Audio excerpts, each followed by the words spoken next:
Hey, I'm Brandon with Retro Archaeology, and I wanted to record a video just talking about some of my reflections and themes and theories that I've taken away from the movie Longlegs. This is definitely going to be one of my favorite movies of the year. I really had a good time just analyzing this movie. There's a lot to kind of unpack. There's a lot of hidden themes and motifs throughout the movie, and I actually saw it for the second time in theaters last night. Saw it on a Sunday, saw it again on a Thursday, and I really was able to focus and zero in on just a couple of details in the movie. This movie just grabs your attention from the get-go when we see half of Longlegs' face and never lets up. It's got a dark, brooding atmosphere that just demands your attention. And I'll say the two theaters that I was in were pretty packed full of people that actually ended up being some of the best theater audiences for movies I've been in all year long. So I feel like even if there's general public who are saying it's not scary or it's not what I expected, and some people seem let down by this, the theaters I've been in have been really grabbing people. I saw it with my sister the second time, and she doesn't watch as many horror movies as I do, so it was amazing seeing her reaction. She was squirming in her seat, she was covering her face, stressed, definitely reacting to some of the scenes in the movie, and I think she was a really good barometer of how someone who doesn't watch a ton of horror or scary movies might react to a movie like this. So let's get into just some things I've been thinking about. I actually kind of took some notes last night after seeing the movie a second time and did some research and some digging on some themes that stuck out to me. And there's a couple things that I found that I think are really cool, and a couple theories I have about the movie itself that I really think are unique that I'd love to share. First off, before I get into this, I would love your subscription to this channel. If you watch this and you're intrigued by thinking about a movie like this or agree with some of these theories, please let me know in the comments. But I would also love if you could click that subscribe button so we can grow the channel. I love talking about movies, and especially a movie like this where you can really pull themes and hidden meanings from things. It's a lot of fun. So I'd love to build a community on this channel that's willing to kind of share that passion in movies with me. But let's get into it. So the first thing that I'd like to talk about is why I think the character is called Longlegs. And I was reading an interview with Osgood Perkins, the director, and he said he picked that name because it felt very 70s. It almost felt like it could be like a Led Zeppelin or classic rock song. And it also conjured up creepy feelings of a daddy Longlegs, the spider. So that's cool. We could take, his opinion as to why he named him Longlegs. I think thematically with the movie, there's some things that stick out to me around that particular name. So we know Longlegs is satanic. He's a devil worshiper.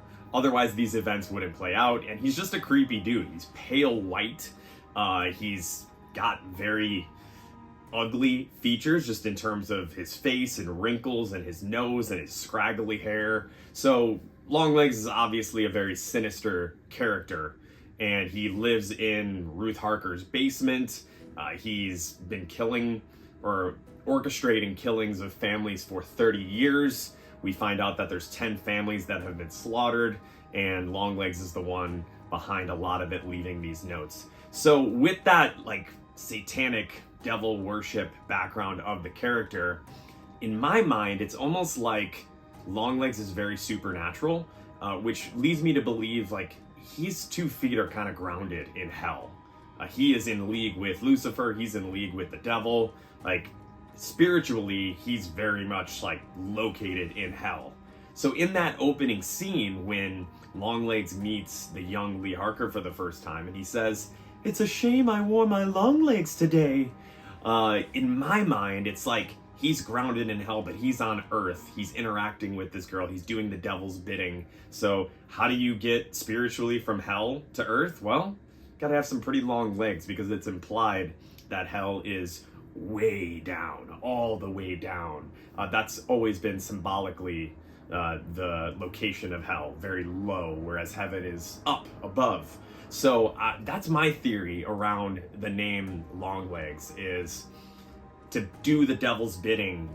He is ascending somewhat from his root in hell, and doing satanic work on earth. And definitely a really creepy thought. There's definitely a connection phonetically to a daddy long legs. I think that's a spider we probably all see in our house from time to time.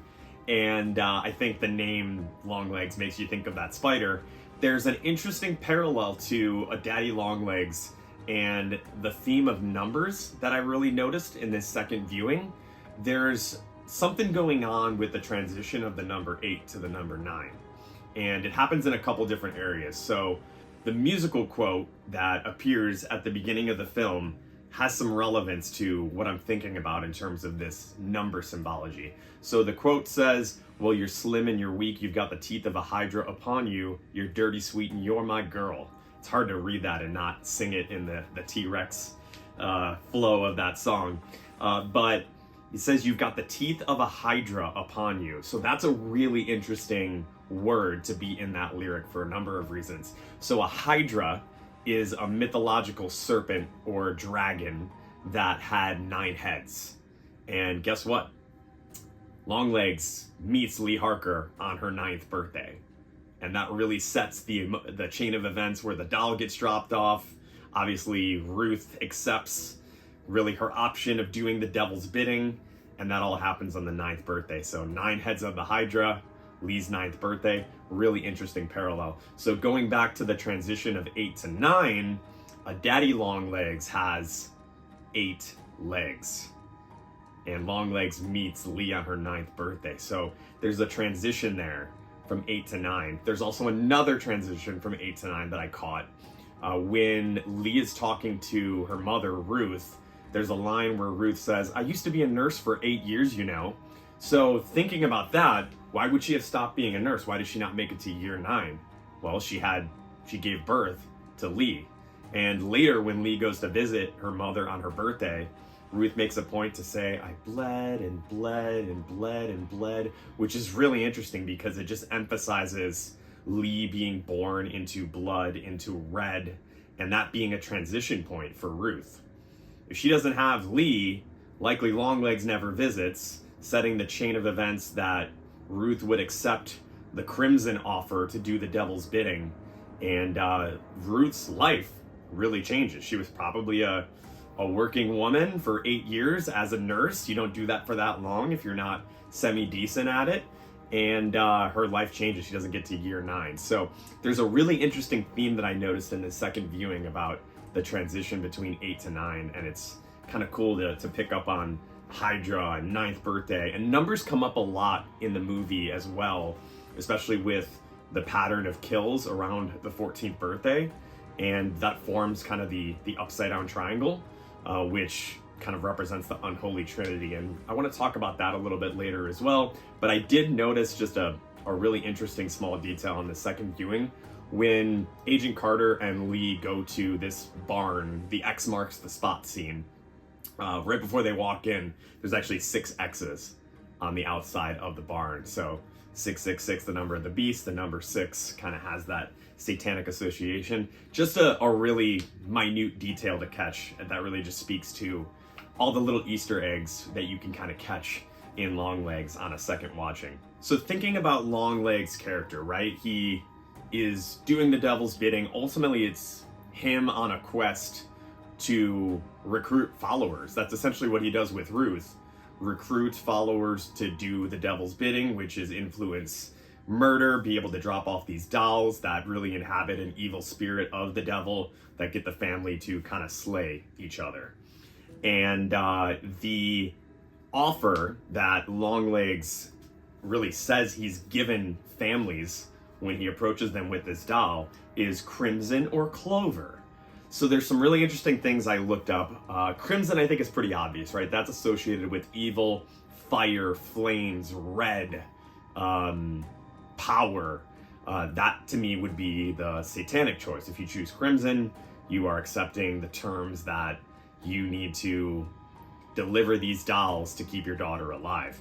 Clover is interesting because clover I've always associated with the color green, but in the movie Longlegs, the color white is used a lot. There's snow on the ground when Longlegs meets Lee. The homes are very white.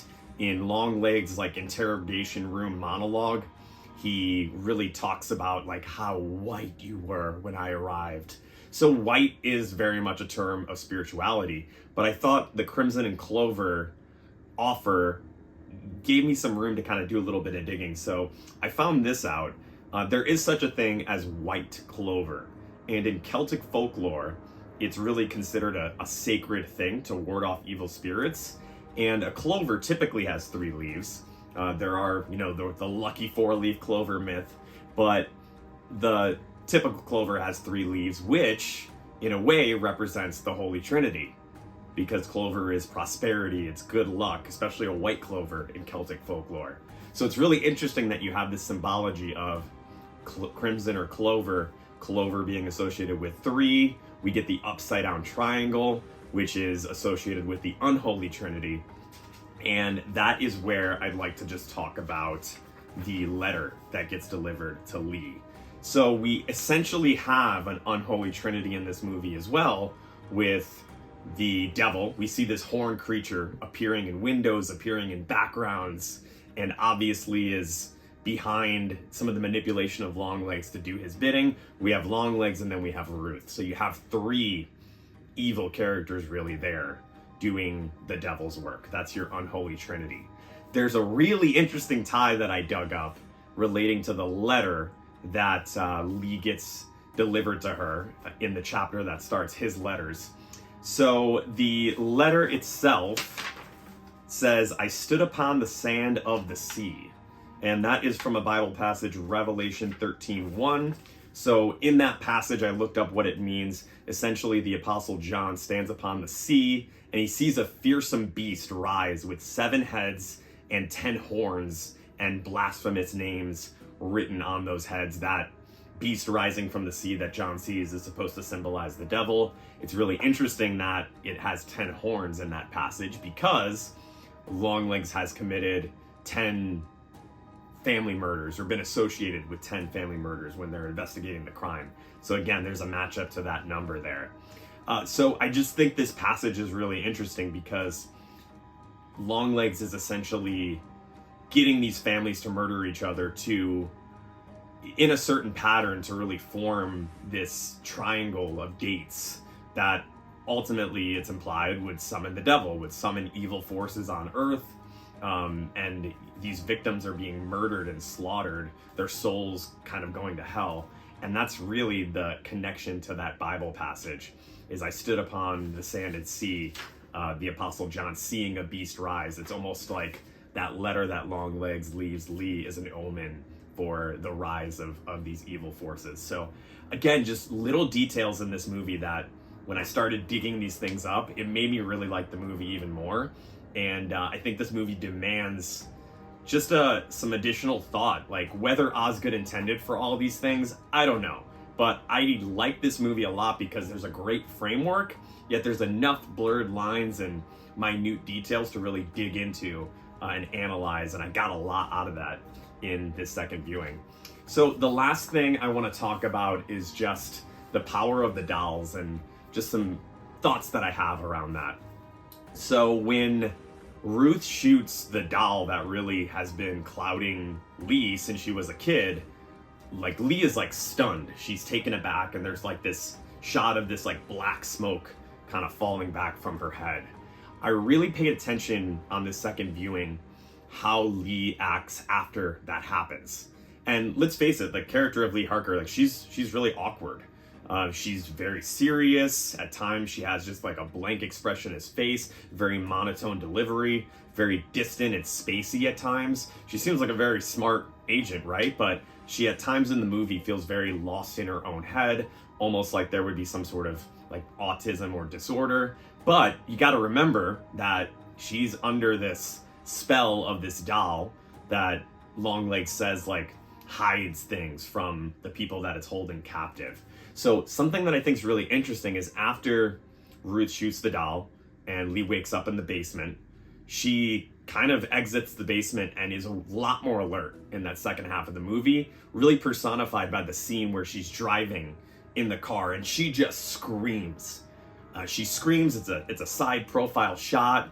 She just shouts this like panicked, fearful scream.